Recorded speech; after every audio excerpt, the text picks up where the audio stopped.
It's the Morning Star Drive 117.8. You soaring up with sky, now's the time, don't delay. I'm sitting in my ride and it's time to fly. So let's realign, just listen and fill your mind. Good morning, everyone, and welcome to another week's episode of the Tuesday segment of the MSD on 117.8. I hope that everyone's having a great start to the week.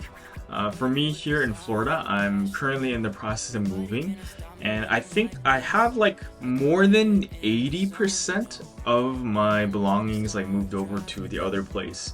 But I wasn't sure, how the sound would be, and I don't have internet set up yet in the new place, so I'm recording this segment in my, previous place that I've been at for the last year. And so it's really nice to be able to like reflect back on this past year and to kind of go back into like a more normal sort of thing for recording for the MSD and for this Tuesday segment. And it kind of leads to a couple of things.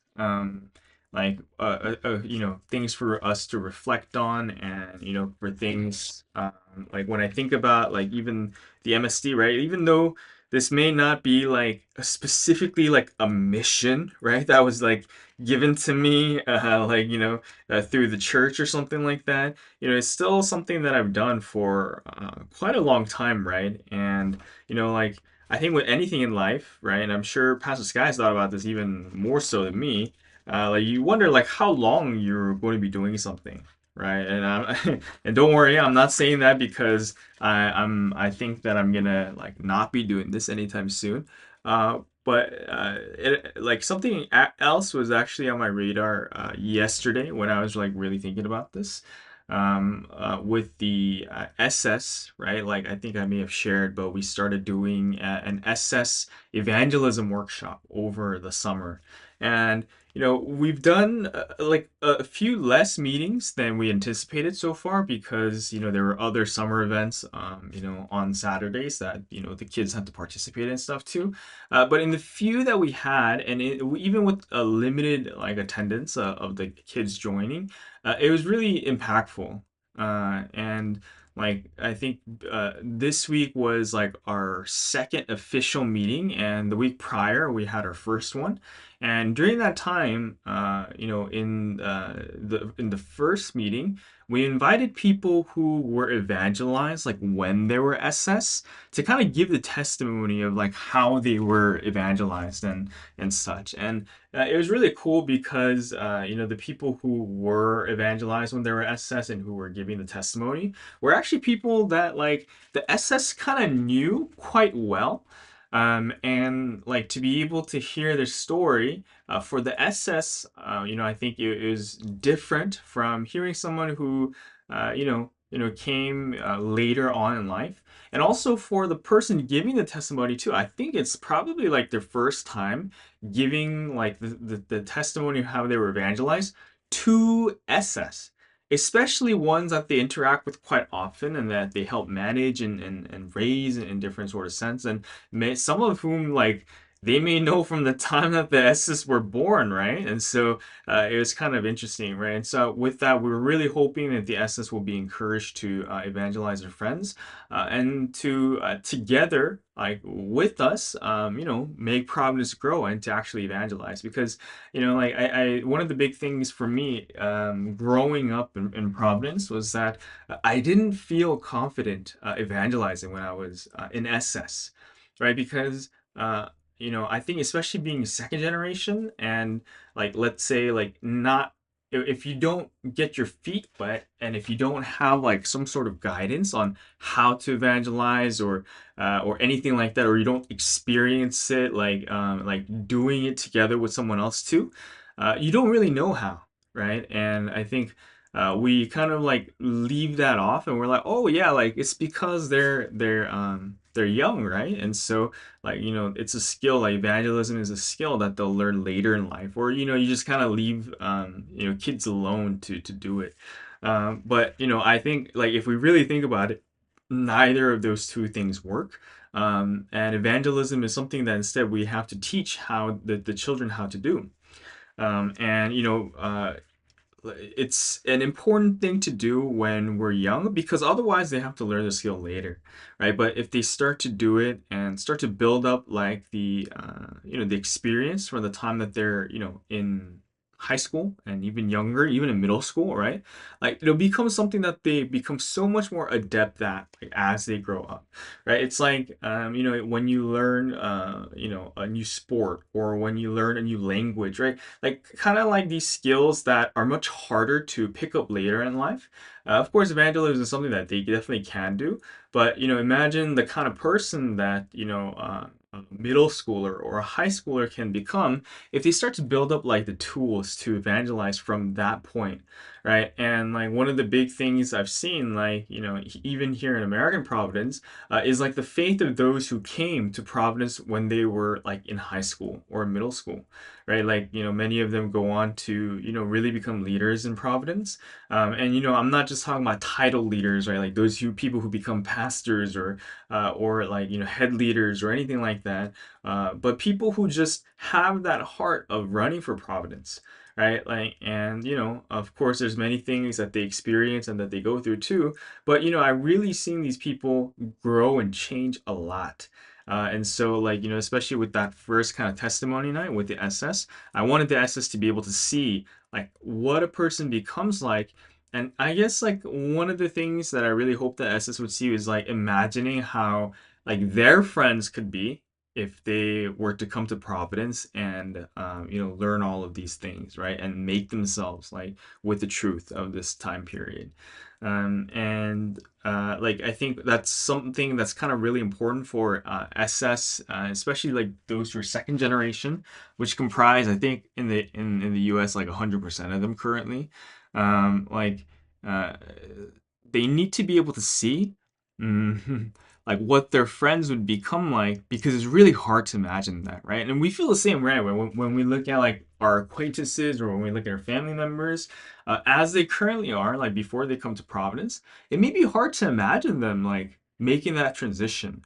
But we have to, and I think it's a little bit easier for those who, are not SS and who were evangelized themselves to know that people transform like when they come to Providence. But for many of the SS, yeah, sure, they may have seen their church members and stuff like go through that. But, for the most part, they never were like really close to the process of someone becoming evangelized in Providence, like really seeing like the transformation, really seeing like from a hands-on level, like what that's like. For instance, like one of the biggest things is like with our second meeting yesterday, we had like the kind of like we went over like and we had a lecture on the background stuff, right? Like, and I don't mean to call it a background thing, but I call it a background thing because it's something that I think if you just look at evangelism from the surface, you wouldn't see this first, right? And so this thing that we do, kind of like the work that goes in that's unnoticeable, is stuff like prayer, right? Because oftentimes when we think about evangelism, the I guess the first two things that we really think of are, going out and actually speaking with people and introducing them to the word and actually giving them the word, right? Like those two things, like evangelizing, like like going out, like whether street evangelism or like speaking to someone that or even internet ministry, and then actually lecturing, right? Those two are like maybe two of the big prongs that we think. But prayer, and like for anyone who has evangelized, we know that you can't do it without prayer. And it's something that if the SS they only do the first two, right? If they connect their friends, but they never pray for their friend, it's much harder to evangelize that person, right? And so we need like that kind of spiritual condition, right? That condition, right? Even though I said it's something that happens in the background, it's not like some a cursory thing that's like not important, but it's so pivotal, right? To it. And so we had like an education based on that. So yeah, we've been having this SS evangelism workshop, and it's for different reasons. And so I do hope that the kids start to evangelize because when we ask them about it, all of them have friends that they want to evangelize. And the same can be said for all of us, right? Like I don't think there's anyone in Providence who doesn't have someone who they want to evangelize. And it doesn't even have to be someone specific. Like people have general people at their schools, at their work, like in their area, or a certain kind of people that they want to evangelize, like whether or not it's a known specific person or a general group of people. And so, I'm really hoping that the kids experience this. But the part of the reason why I share about this, like going back to, even the MSD and this thing of like, I guess like reflecting on how long we've been doing this and what to do. Like yesterday, like when I was listening to the Sunday message and then also having these workshops on Saturdays, it's been a while like since I've come back and done this regularly. And it really made me think of like yesterday's message and the messages as of late, like telling us, and even like for the Bible school, right, in American Providence, and I think in Western nations, like we had the last one about John the Baptist and Jesus, like going into the summer break this past weekend, right, because we're a week behind from Asia and from Korea. But while that was happening, it really made me think like, wow, like God created us according to our unique purposes and according to our unique design. And like this week it talked about like those who have fulfilled God's purpose. Right. So God like designs us for unique things. And it's not that any two persons' paths are identical. Sure, in Providence, we have the larger purpose, of creation that God predestined for every person. But like no two people are alike, right? And so, of course, we look at the people around us and and like how people have run in the past to kind of like give us a frame of reference for like how like where we should be in life, like currently, right? Like how much we should be taking action and such too. And like like in my 20s, like where should I be in my faith? In my 30s, where should I be? In my 40s, my 50s, like I'm sure this is something that everyone's thought about, right? Like even for yourself, right? And like let's say like if we even talk about with leaders too, like you kind of have a frame of reference for where like where you want to be or where you think you are, right? Like at your current position or current age. But it dawned on me yesterday that, well, actually, things aren't like as defined in that way. And if we really think about it too, in a certain sense, right? Like Providence has, been around for like 46, 47, ish years. And if that's the case, right? Like, not like things are really new, right? Like even though we kind of have a culture and things going, like probably imagine like Providence, like in the 1,000 years to come, like how much more different it'll be like in that time. And so we're really in the pioneering stages. And so whatever mission that we may have, like even with my SS mission, even if I feel like I've been doing it for a long time, and for the MSD, like with how long we've been going with over like 1,300 different episodes now, this is still the advent, it's still the beginning of everything. And like even within our own lives too, like I think like and this has kind of been a point of discussion like on the MSC for a long time, like when we've been like in a certain role or a certain mission at our church for a long time, whatever it might be, like whether it's something like all from head leading to like having a specific mission and in terms of like cleaning and stuff too, if that's something that we've been doing for a long time, like we start to think of it as being something that we do for a certain time period, and then we kind of like uh, plan for the next thing or to hand things off. But it dawned on me that mm, and particularly yesterday, that even if I spent my whole life doing this, it's a huge blessing that I've been able to do it, and it's a short time too. I guess like one of the things that I was really thinking about without really understanding like where my head was at was thinking like, oh yeah, now that now that I'm like a prospective blessed family member, like can I do these missions in the same capacity? All the way to like, is it still right for me to do the SS mission, given this current place that I'm at in life? And then I try to think about the people who've done this mission before me, And there aren't a whole lot of names. I think like before I started doing this, like at when I like back in like 2018, I can't remember the male leader who did anything for the SS. I think before that it was just one person who managed both the guys and the girls. And so there wasn't like a designated person for male SS. There was like when I was an SS, but that was like an additional 5 years beyond that. So for like the entire time that I've been here in American Providence, there's been like very few periods where there's been like something being done for the SS. And so thinking about it like that, like it's very new, right? Like even with whether it's the MSD, whether it's with a certain church, especially here in American Providence, everything's still new. And we can still do things in new ways and constantly find ways to fulfill God's purpose according to our uniqueness and do things in a new and different way. And so that was like very hopeful, and it made me think in a different scale too, right? I know like even with the MSD, and I won't pressure Pastor Sky into this, but I know he's talked about having more videos like featured here, like having a studio set up to record for the MSC and other things. And we may wonder, like, as fans and as followers of the MSD, oh, like when certain things would come and when certain changes would be made too. And so, and I'll be honest, like some of us may have thought like, oh, like how long can the MSC like keep going, in some sense too.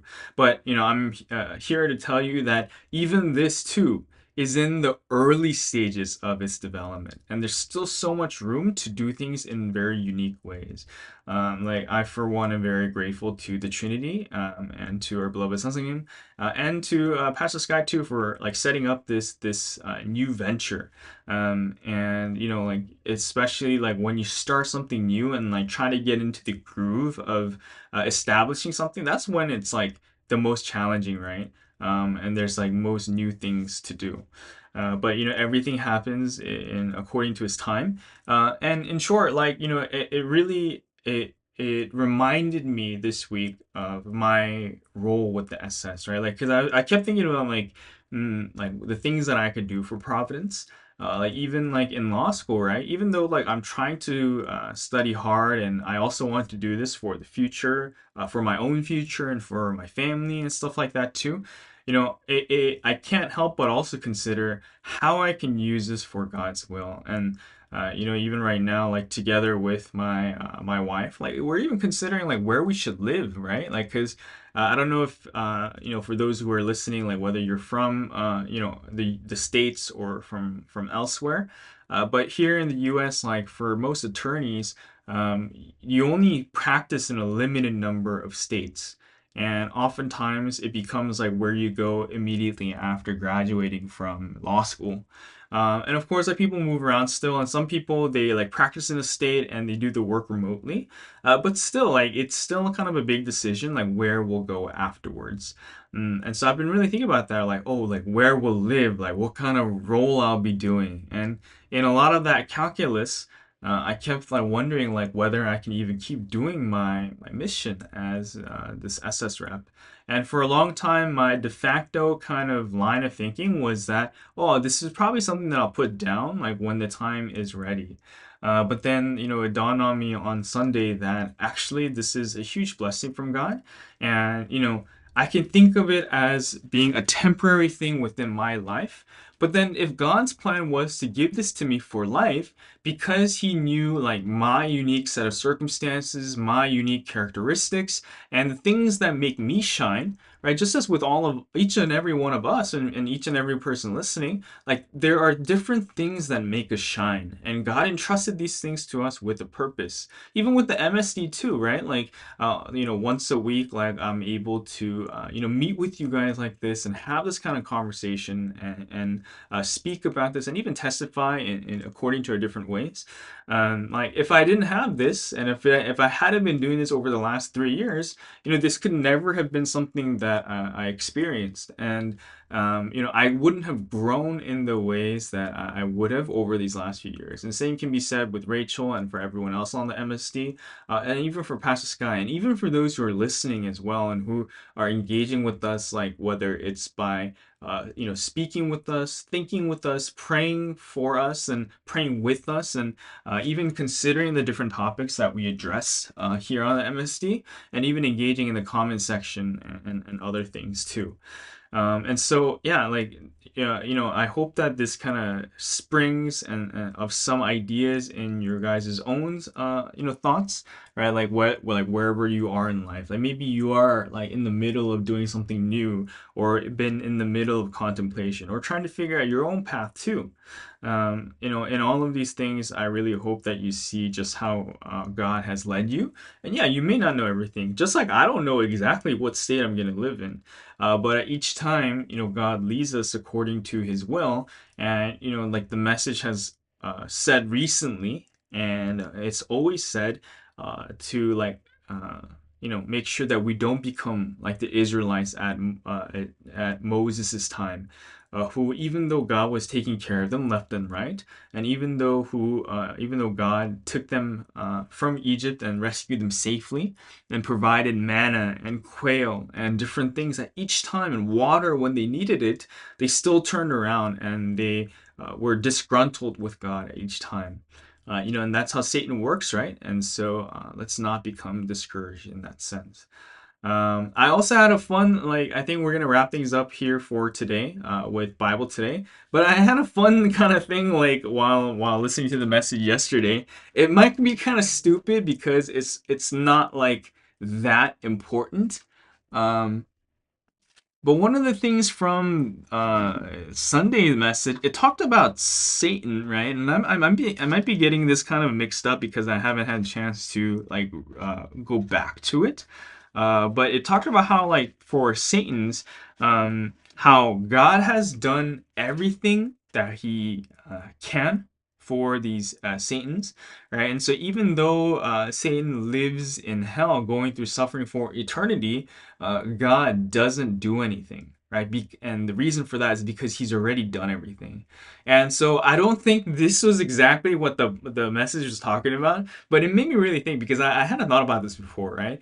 But like even though, one, as a caveat, right, we can't measure God's timing just according to like our own calculations of timing. And and of course, like some of the stories, like especially in Genesis, right, like as like history began, is a little bit different than how we conceive it. Especially in terms of God's timing, right? Like in terms of the 7 days of creation and how long that took, and at what point Satan did what, right? At what point, Luciel became Lucifer and became fallen and did all of these kinds of things, right? But even if we think about it from our understanding of timing, right? Like really, like take like think about this for a moment too, right? Like, something was talking about how like the earliest human beings appeared around like 300,000 years ago. And when I looked it up, like apparently that was true too, right? So like the 200,000 to 300,000 time frame was for was when like Homo sapiens formed.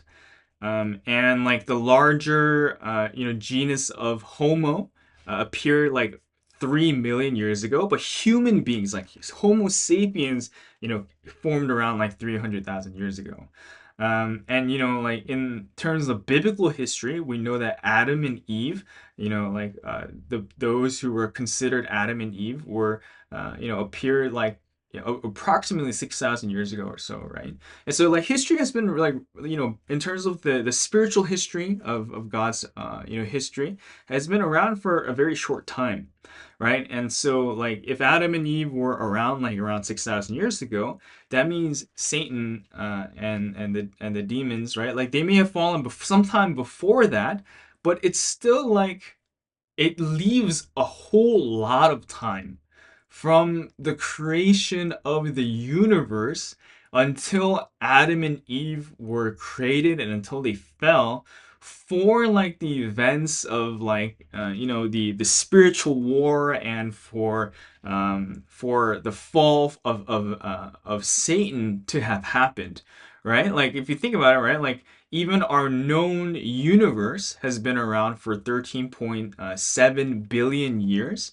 And so if you take out 6,000 years from that, that's still like 13.69999 like billion years, right? And so yes, like even though like we said, throughout those 13 something billion years, like you can't really say like, oh, this is when Satan fell. Like if God had been caring for his angels and for all of creation and all of that time, right? Even before man was created, like right before man was created, God was with his angels, and God was with the Trinity and with these spiritual beings. And so God, surely did everything he can for his angels and for all of creation and for all of us, right? That's what the message talked about, like how much he's done for human beings and for each and every person, and how much he's done for angels. And that was really, it was like a fun experiment to go through my head, because sometimes, like, especially people who are very cynical, right, in the world, right? Like people who try to question everything, and people who look and like they say like even God's judgment of Satan's and demons, of Lucifer, is misguided, right? Because God created Lucifer and all of these things, and how come and people in the world, I think, and maybe each of us have pondered these things too, like, can Satan be forgiven? Right, is a question that we often go through in the same lesson. But it was fun to look at it through the lens of time, because like for us, right, we've been around, in the present form for 300,000 years, right? And in terms of God's spiritual history, we've been around for like 6,000 years. But Satan's and demons, as well as angels, have been around for longer than 13.7 billion years. Yeah, so theoretically, like, yeah, sure, of course, angels and such, and Satan's like, yeah, if they turn around, like theoretically, maybe they could be forgiven, but 13.7 billion years until now, right? That means like God surely has done everything in that time for, even for saints and demons, like before it got to this current state. So there's we can't look at it from our own human level understanding of time, and but also of like understanding God in that sense, and of judging God in that sense too. Yeah, and of course, like while like in providence, like we don't have those thoughts, like out of the world, like especially people who try to like go away from God, and not believe in God, they like ask those kind of silly questions too. But the thing is, like, we have answers to even these kind of silly questions, and so I hope that if this ever becomes relevant to you, that you can bring it up to them too, in some way. Of course, like this was kind of like a not a thought experiment, but just like a musing, right? And so we'll have to polish it up a little bit, but that was kind of a fun in the middle of the message to really consider. And so, anyways, yeah, that was, sorry for getting a little bit off topic, but I hope that that was very interesting. And with that, I want to say thank you everyone for a wonderful start to this week. And we're going to go into our break for today, and I'm going to hand things off to Rachel with 2G Talks.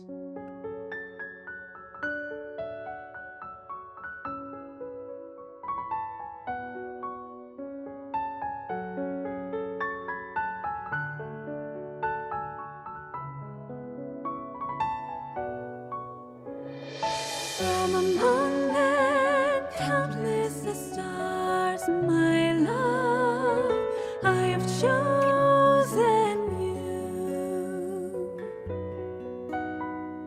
You are so amazing, you're beautiful. I chose you with the Trinity. With the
Hey y'all, welcome back to our Tuesday segment. Rachel here for 2G Talks. Today I have a special segment, as always, of course. But this one is kind of funny. If you recall my 2G Talks that I did on July 1st, almost a full month prior, but a few weeks ago, I had a little segment after all the second gen gave their interviews regarding the second gen Elevate boot camp that we had here in America. I gave my own thoughts and realizations from said retreat.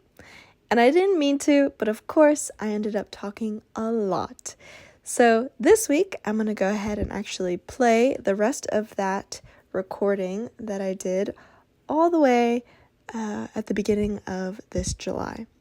Of course, before I start that recording and share with you the rest of my realizations from the retreat and from the Holy Trinity in general, just like Pastor Sky said in his PROVI in the media yesterday on Monday, yes, we all know about the new Netflix quote-unquote docu-series that is going to be coming out regarding Providence. So please continue to pray. Myself and the leaders here for the second generation are diligently praying for them, but of course also pray for your members in your own churches. Take care of each other. That petition is already out. I have already signed it myself along with my family. So please sign it. They are going to be sending it to the judges. I think they may actually have already sent it. I believe it was going to be Monday morning they were going to send it. But if you haven't already, it doesn't matter. Please send it. It is a really unjust thing that Providence is going through again. And so if we can delay this broadcast, that'll be really, really great. I know that we're all not looking forward to having to deal with something again like in 2023. So I truly believe that with all of our prayers that we can stop this, hopefully, and of course, do things according to God's will, and regardless of the outcome, that we'll all take care of each other and really center only on the Word, center only on the man of mission, and center on God's purpose of creation. Because, like the Sunday message, we are absolutely people who have achieved God's purpose of creation. We are really blessed and happy people. So, with that, it's kind of my intro. I'll go ahead and play my recording from the second gen retreat, my different realizations. I hope that you enjoy it. This is a Rachel in the future, so I'm going to go ahead and play. Yeah, so my other realizations were more centered, again, just on things about myself that I realized from helping the second gen, that I realized from watching the second gen. So this is like a combined because of the second gen and for the second gen realizations. So the first realization that I had that I was so grateful for is that I realized so deeply that God really trusts me. I mean, it's not just anyone that a parent would give their child to babysit or to be taken care of and taught, right? If you're a teacher, you have to have certain certification and go through a program and a rigorous qualifications to be able to teach their children. And babysitters, right? At least you get a background check or you're recommended type of thing. So how much more for the second generation that I'm not only in charge of their physical well-being and safety, but that I'm in charge of helping them to reach a higher spiritual understanding and love for the Holy Trinity. And when I first took the position of being the second gen assistant, I guess I didn't really think about what that meant. I just kind of agreed to do it because I've always wanted to help second gen. That's kind of one of the reasons why I decided to take on this podcast when Eddie and Pastor Sky asked me to do it. And so with that same heart of just wanting to try something and wanting to be of help in whatever way I could, I thought, okay, let me try this. I didn't expect or think that it would really amount to kind of this level that it has. I was expecting very little. But through Minister Heon and through the Holy Spirit's inspiration, it was able to grow into kind of the thing that it is now, and I'm so excited to see where it's going to continuously grow and adapt and change into.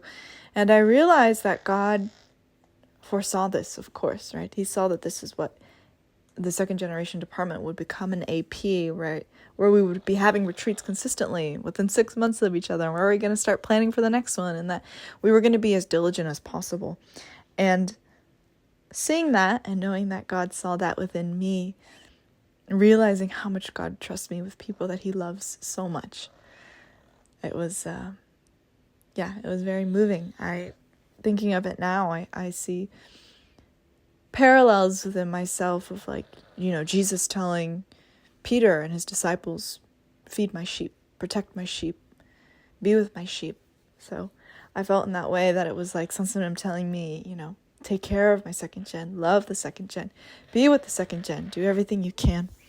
So I was just so grateful because what a blessing it is to not just be loved by God, because, that's it can be one-sided sometimes, but what a blessing it is to have this give and take relationship where God can trust me and I can give everything to him and then he can trust me more. So yeah, I was really grateful for that. Second thing, and this is pretty just straightforward, because God trusts me so much, I have to really take care of the second gen well. And that means I really need to raise my level and do as much as I can for them, and in my thoughts and in my prayers be thinking of them and what are ways and things that I can do to further benefit them as a second generation department as a whole. Thirdly, I realized really deeply, and actually there's a story behind it, and I know I'm going a little long already, so I'll do my best to condense it, but I realized that sometimes things happen because I'm supposed to follow God's will and do what he needs me to do. And sometimes that may lead to me not understanding what's going on or actually being anxious in a situation, but that's because God is really pushing me to go somewhere. So, for example, I actually have a story, like I said. So it was, I think, Friday during the day, right before Bible school. And we had some time before 8 p.m. to just rest, get dinner, wash up, whatever. And I had this sudden urgency and anxiety to get ready really quickly and just go to church right away. And I don't know why. Usually I'm the type of person who I would love my own free time, and I probably would have taken a nap and just been by myself. Sometimes you need that time to recharge by yourself, right? But it was in this particular moment where I just wanted to go to church right away so I could read my Bible for an hour. I just wanted to give myself that time. But I had a second gen who, she was getting ready still, so I was waiting on her to kind of finish up. And the longer and longer I waited for her, the more and more anxious I became. And I didn't realize why I was being anxious. It's not like she was making us late. We were perfectly on time. Everything was perfectly fine. Like, there was really no reason for me to feel this kind of anxiety that I was feeling. But as soon as she left, and finished getting ready, she went back to her hotel room with, the other girls. And I just told her, hey, I'm going to leave right now to church. I just want to go. She's like, oh, okay, that's fine. So she went to her hotel room and I left to go to church to take the subway. And so I'm kind of racing out of the hotel. I get onto the elevator. I get down on the first floor and I'm starting to speed walk towards the subway. And as I'm walking, all of a sudden, as soon as I exit out the hotel door, I see someone that I vaguely recognize sitting on a bench. And I walk up closer, I have to pass this bench, and I walk up closer to them and I realize, oh my gosh, it's one of our second generation. And they had actually just finished a phone call with somebody, and as soon as they finished this phone call, I could see it in their face. They just looked, and I could sense that they felt so defeated and that, they were just kind of over the day.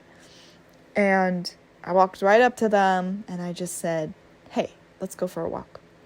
So myself and the second gen, we just kind of started walking. And as we were walking towards the subway station and waiting for the subway and, taking it and going to church, just this whole time, the second generation was just telling me about everything that was going on in their life and everything that had happened at work that day, and, the phone call, and just all these things were coming out of their heart. And I was just kind of listening to them, kind of rant everything. But I was so moved because I realized that this second generation, although they were talking to me, yes, really, I was so grateful that the Holy Trinity was able to use my body as a way for the second generation to talk to me. Because it's really not me, right? I didn't have anything of importance to say to them or any words of wisdom to say to them. I was just an ear to listen to. But because of that, I could see after talking and saying everything in their heart, they kind of looked, like relieved a little bit more. And so I realized, oh my gosh, that was the Holy Spirit making me feel so anxious so that I wouldn't miss the second gen, so that I could go and grab them, so that they could tell the Holy Spirit everything that was in their heart through my body, so that I could help them and inspire them and tell them, yeah, come to the Bible school and keep doing the retreat, because they wanted to kind of take a break. And so I was just so moved by that, and it made me once again realize Sunsanim and his mission, that there are a lot of instances and stories, and maybe you've heard it during my Sunsanim talks that I have periodically during the 2G talks, but sometimes Sunsanim doesn't actually know why he's doing certain things, right? It's not like he gets a voice from God every single time, but he still does them because he's inspired or he's called to. And then it's only afterwards when he realizes, this is why God made me do these things, right? And so in the same way for me, I don't know why, I didn't know at the time why I felt so anxious, like literally. But then after meeting with that second gen, I realized, this is why. And I was so moved and I felt so close to God. And again, I realized just as God trusts me, I have to trust God and follow and do what he says according to his will. So I always need to be on guard and always need to be aware and always need to be focused on what he has to say and what he wants me to do, because I never know where God's going to take me or lead me. So I always need to be ready for that. And through that experience, I realized that it really is not me or myself as the body who has the answers. The more I'm learning and I'm doing things to kind of prepare myself for ministry and for kind of running full-time Providence, I learn so much, but at the same time, the more I learn, the more I realize I know nothing. So it really is nothing according to what I am doing, but it's that we have to really make ourselves into true vessels of God. And I realized that so profoundly, how I'm really just a body part. And I realized how much more I want my life to be used as a way to testify for Jesus and to testify for the man of mission. Because recently I actually watched The Passion of the Christ. I watched it yesterday. And that was very insightful and very eye-opening. I've never watched it before. Maybe I could talk more about that in the future, because I think from a second gen's point of view, it's a little bit different. I also watched this other movie called Silence, and that was another movie talking about the Christian persecution in Japan in the 1600s. So actually, that'd be kind of a cool segment, right? Me talking about Christian movies and stuff. I might do that in the future, but after watching those two movies, I was once again reaffirmed and realized, wow, I could never be the man of mission. Like, I could never be the Messiah. I could never be the head. Like, it's just not possible. I would immediately crumble and immediately fall.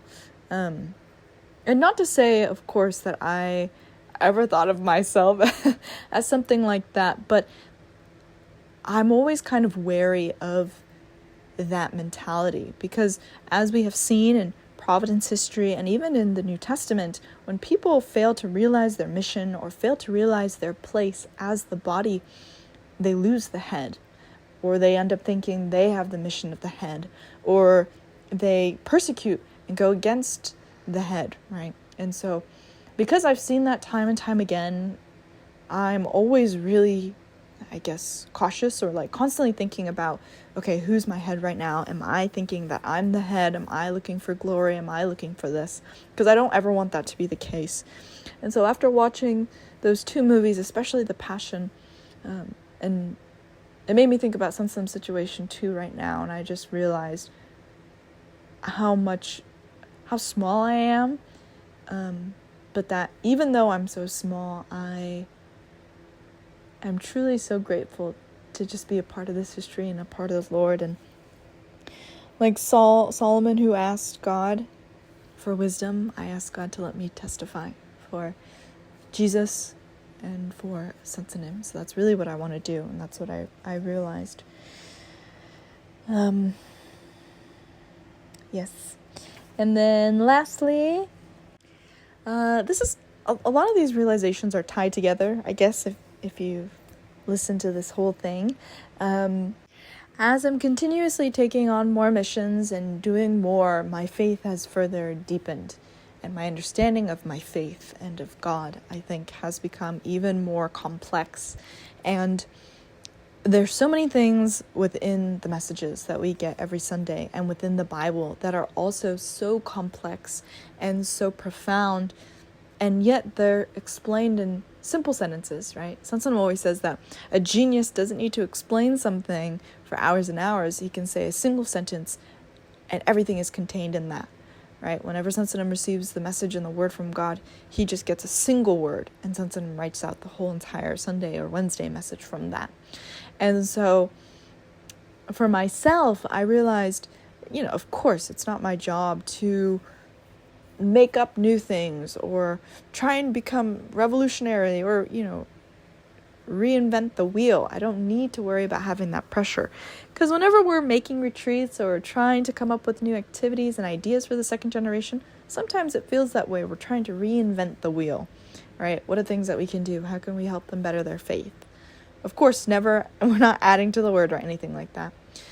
But I realized that my primary job is to just take this amazing word that we've been given, this word that really shatters realities in a sense, and scaffold it in a sense so that the second generation can understand and they can consume it easily and digestibly. For myself, growing up, as if you've listened to my podcast before, you know that I struggled a lot in my faith. And that was because, not to anyone's fault but my own, but I wasn't able to digest the word in a simple way. I didn't do my best to try and understand the word, or it wasn't presented to me in a way that I could slowly come to understand and eat and then eventually gain this really complex understanding. For me, it was through my suffering that I was able to realize, and that's a whole other realization that I had. But through my suffering, I was able to realize these complex thoughts and emotions. And so for myself, of course, I don't want the second gen to have to go through those sufferings and emotions. I want them to come to understand. So it's going to be my job and Mr. Hyun's job to do our best to scaffold and explain these deep, amazing words and heart of the Holy Trinity and the Lord so that they can create their own complex and deep stories. It's literally like we're creating universes. We're helping them to make their own universes within God's word and within God's will. So yeah, that was another amazing thing that I really realized. God and Sons are true geniuses, and we are just here as the helpers. And I'm so grateful and I'm so happy to be a helper of Providence history. It really is a great blessing. So that's kind of all of my realizations. I didn't expect it to go this long. So if you're still listening, thank you so much. I hope you enjoyed it. I know somebody asked in the comment section what the Trinity Venn diagram was, so I'll do my best to summarize it really quickly. The Trinity Venn diagram was a time when the second generation were able to listen to different testimonies. So they listened to the New York leaders, they listened to the second gen leaders, myself, Pastor Grace, and Minister Hyun, and then they were able to write their own testimonies. So each leader was given about 20 to 30 minutes to share about why they became a leader. And the second generation had to write some differences that they saw in between myself, second gen leaders, and the New York leaders. And they had to write similarities that they saw. So, for example, myself, my testimony, actually, I talked about the suffering that I went through, that I had to go through in order for me to realize about this history.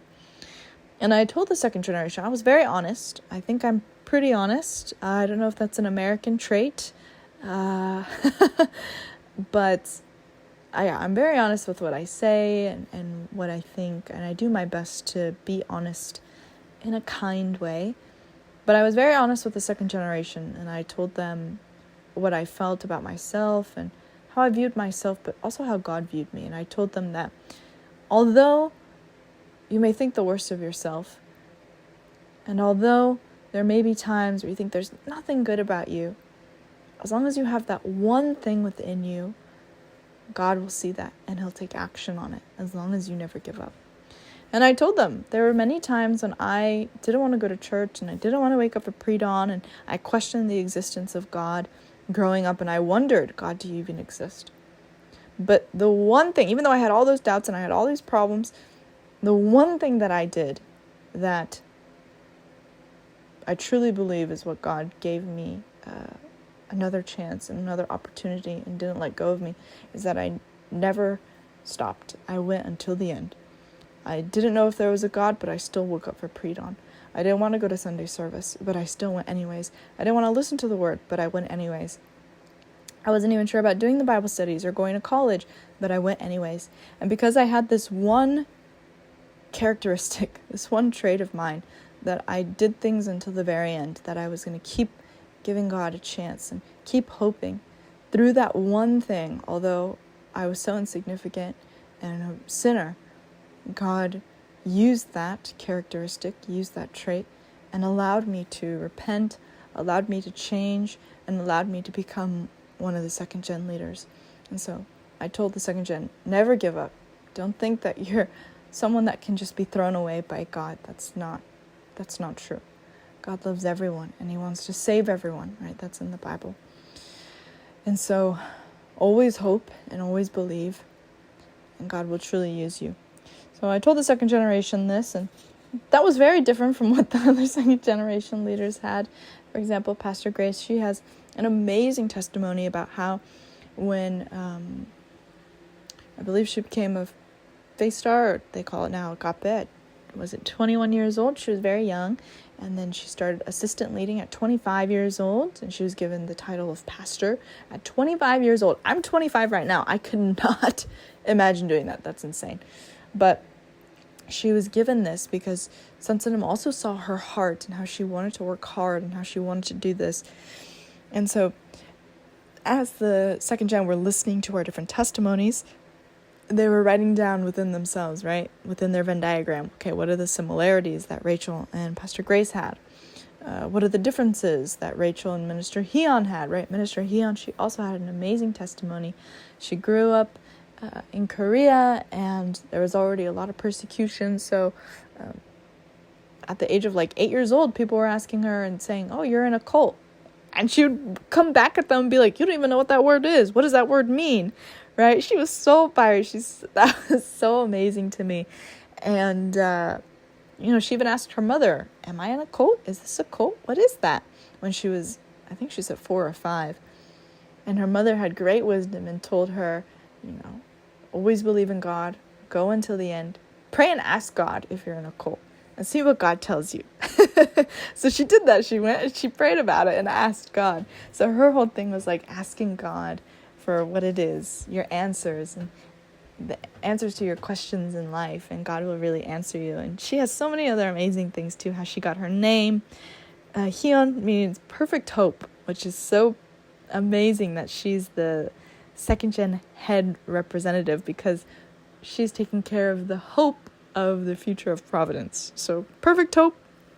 Yeah, it's amazing. But there's so many just amazing stories that they both shared. And so the second gen were comparing kind of the similarities that we had together, writing about it. And then they would compare us with the second gen, the New York leaders, I should say, that testified. And we had 2 really great New York leaders. I'm not going to name them because I didn't ask, but they just testified about what it was like coming to this Providence history.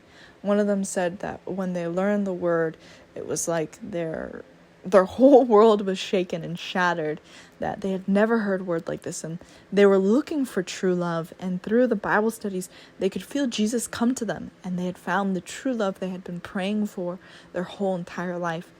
The other leader was talking about how he had grown up a Christian, but his parents couldn't explain to him about certain questions or concepts or faith.